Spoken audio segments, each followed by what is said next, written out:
अधिकांश वयस्कों की तुलना में बच्चे भगवान के करीब क्यों हैं? इसका कारण यह है कि वे दुनिया में बिना किसी ज्ञान या किसी पूर्व धारणा और पूर्वाग्रह के पैदा हुए हैं। एक बच्चे के मन में कोई ऐसी बुराई नहीं होती जो उसे ईश्वर से दूर कर सके। एक प्रभाव बच्चों में आसानी से देखा जाता है कि वे दुनिया में हर चीज को मंत्र मुग्ध और जीवित देखते हैं। यही कारण है कि छोटे बच्चे खिलौनों से लेकर कंबल तक सब कुछ गले लगाना चाहते हैं और इन सभी वस्तुओं को अपना करीबी दोस्त मानते हैं। लगभग हम सभी ने देखा है कि एक बच्चे ने अपने चेहरे पर सूरज की रोशनी पर एक मुस्कुराता हुआ चेहरा खींचा है। हम में से कोई गुरु नानक देव जी को मानता है, कोई महात्मा बुद्ध को, तो कोई साईं बाबा को मानता है। हम चाहे किसी के भी अनुयायी हों, परंतु एक बात से तो हम सभी जरूर सहमत होंगे कि यह सभी सिद्ध पुरुष भी बच्चों की तरह ईश्वर के बहुत नजदीक थे।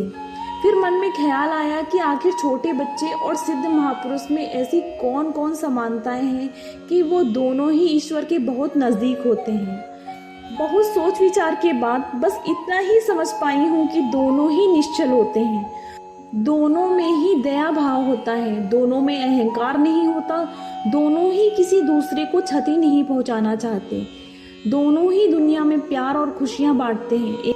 एक बच्चे और एक महापुरुष के बीच ऐसी और भी हजारों लाखों समानताएं हैं, परंतु दोनों के बीच एक बड़ा अंतर भी है कि बच्चे गलत रास्तों में अवगत नहीं हैं। इसलिए सही होना या सही करना उनका चुनाव नहीं है, बल्कि यह सब प्राकृतिक है।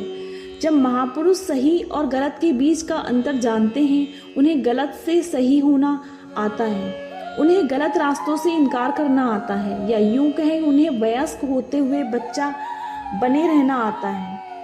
इसी वजह से वह ईश्वर के बहुत नजदीक होते हैं। अगर यह सब सच है कि एक बच्चा और एक महापुरुष दोनों ही ईश्वर के नजदीक होते हैं, तो यकीन मानिए कि हमारे जीवन में बहुत कुछ ऐसा है जो हमें कभी नहीं सीखना चाहिए था। उसे सीखने से इनकार करना आना चाहिए था।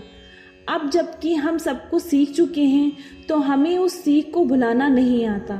शायद यही हमारे बहुत से दुखों का कारण भी है। यह हमारा भ्रम ही है कि हमें कभी ईश्वर को ढूंढना था।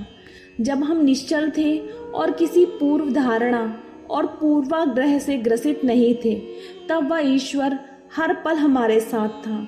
हमें तो बस वैसा ही बने रहना था। Thank you.